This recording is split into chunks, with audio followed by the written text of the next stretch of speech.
Talk to me. When I was 1 and 20, I heard him say again, the heart out of the bosom was never given in vain. 'Tis played with sighs of plenty, and so for endless rue. Now I am 2 and 20, and oh, 'tis true, 'tis true. That's one of my favorite poems by A.E. Housman, and it's basically about being very careful about who you give your heart to. Your heart should be guarded like fine diamonds. And that was my one mistake. That is what I own. I believe in owning your own stuff. Victimology is walking around saying to yourself, woe is me, this happened to me, and staying there. But I made a decision when I woke up from a coma a little over 4 years ago that I would not stay there. I am not a victim of domestic violence. I am a survivor of domestic violence.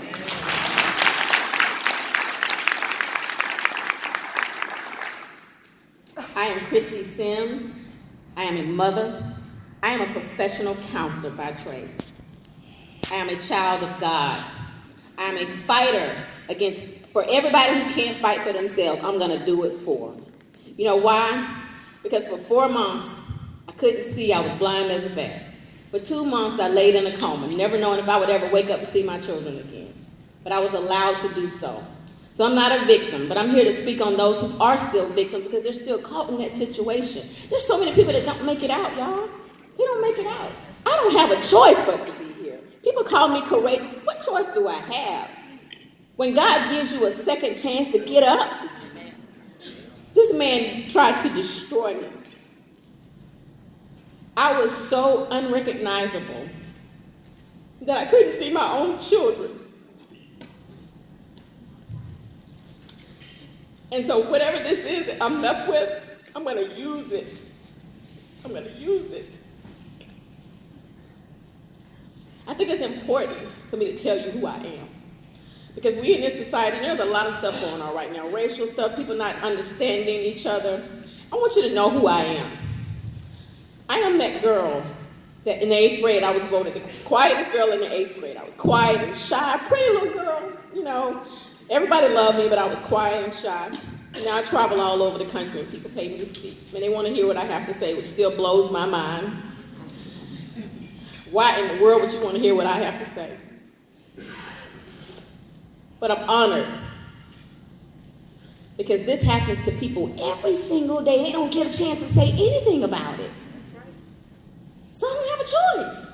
I don't think it's courage. It's just not having a choice. I'm a voice for the voiceless. Because I'm that girl who didn't have a voice in the 8th grade. The girl who was homecoming queen, who ended up being homecoming queen. The girl who was the first in her family to go to college.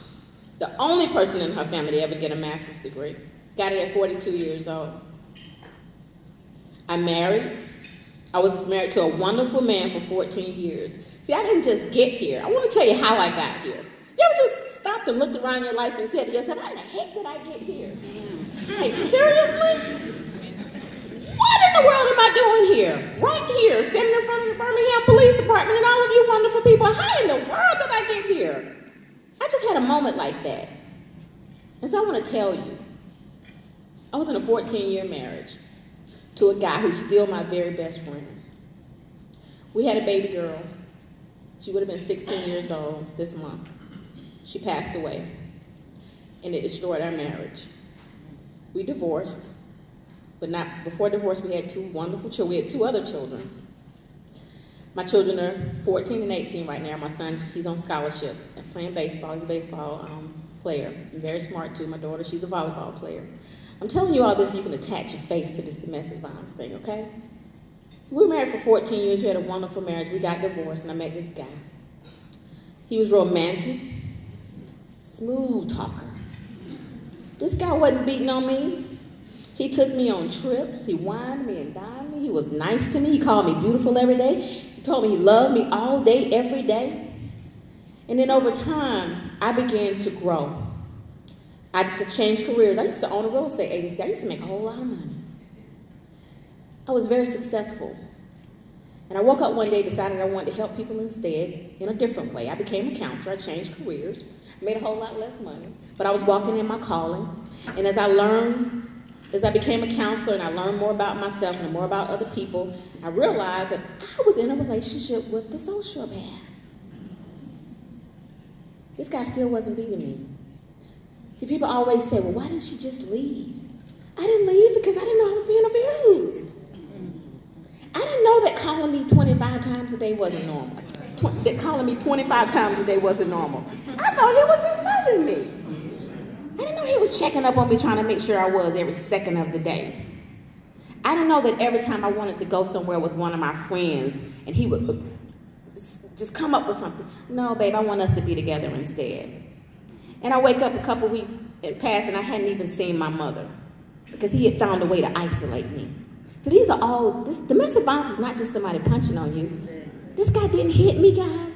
He wasn't beating on me. I'm not that girl. He had to sneak up on me and throw acid in my face. Okay? I'm that girl that speaks up for herself. You know? And so I didn't know I was in a domestic violence situation. You know, I cared about this guy. And when he started to be more aggressive and, you know, started to like hold on to my hand, he didn't hit me or anything like that, but when he became more aggressive, I cared about him then. You know, and he isolated me, and I didn't have a whole lot of friends around me at that point, and so he became like my whole world, you know. Something happened 2 months before this happened to me. I went to work. I was a professional counselor, and I kept a locked office because I worked with guys. I was helping guys get off drugs. Believe it or not, I was on the other side. I was a helper. The way you guys help people, that was me. Within an instant, he turned me into somebody that needed help. I was a helper.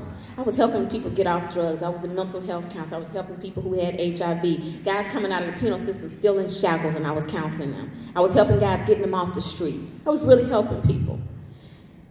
And I didn't know that going on at home that I needed help. One day, Valentine's Day, I came in and there were roses and flowers and all these things in my office. And instead of feeling like I should have felt as a woman that this guy loved me, you know, there were balloons everywhere, I felt terrified. And I'm going to tell you why. Because my office stayed locked. And he was not supposed to, you're not supposed to come to a drug treatment center. This guy had come into my office where I worked, a safe place that I felt safe. He had invaded my workspace with flowers and cards and everything. You know what he said after that? You know, I said, thank you, you know, feeling terrified, telling to myself, I can't even be safe at work. I can't even get away from him at work. He said, I see that you saw that picture that I gave you. You put it up in your office. He had given a picture of me and him because I work with all men. He wanted everybody that I work with to know that I had a boyfriend. And he said, I saw that you had, so he needed to get inside my office, control even my workspace. And the spirit on the inside of me said to myself, you got to get out of this. You can't marry this man. He still hadn't hit me or anything, but I felt controlled and manipulated all the time, 24 hours a day. So I made the decision to leave this relationship. And I had a conversation with my son. And I asked my son, because my kids never liked this guy, I said, why? Tell me why you don't like him. He's never been anything but nice to us. Tell me why you don't. He said, Mom, I feel a siren go on the inside of me every time that man walks in the room. I decided that day I was leaving that relationship. I started backing away because he had shown me before that leaving was not going to be easy. So I had started backing away. April 28th, 2013, I was at my house, bouncing off the walls. I had already got my master's degree. And I was on the phone with my mother, getting my invitations together. Because remember, I'm the only person in my family to get a master's degree. Was going to go walk and get my degree that next week. He called me into the bathroom in my house and he threw acid in my face. Changed my life forever. I didn't know at the time it was acid. I went blind. I was blind for 4 months straight. Laid in a coma, but nobody knew if I was going to survive. I've had every infection you can. It's not being burned that kills you. You know that, right? When you're in a burn unit, it's infection. Every infection that you can possibly have, I've survived. That's how I know I'm supposed to be here, okay? And so when I say that, I woke up from that coma, couldn't see, but was already on the radio fighting. Nobody knew that I couldn't see. They could hear the strength in my voice, but they didn't know that she can't even see. She doesn't even have a face. I didn't even have a face. My left eye was all the way down here.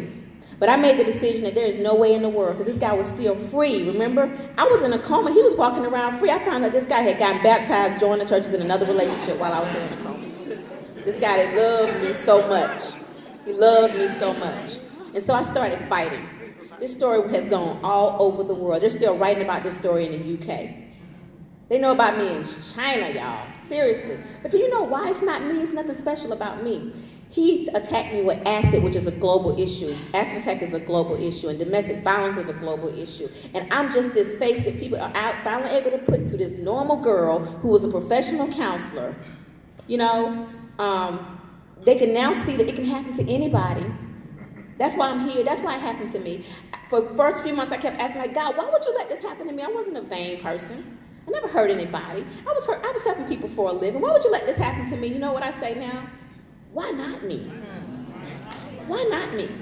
There are other survivors in this room. Why did it happen to any of us? None of us deserve this. None of us deserve this. Why does it happen to anybody? It happened to me because it needed to happen to somebody who was intelligent, who you're not going to put labels on me. He just said that he thanked me for being here and not being ashamed. I'm not ashamed of anything. I didn't hurt anybody. I own one thing. Is that God equipped us with the Holy Spirit, this instinct, this internal thing, this warning sign that tells us when to walk away, and I didn't walk away soon enough. I own that.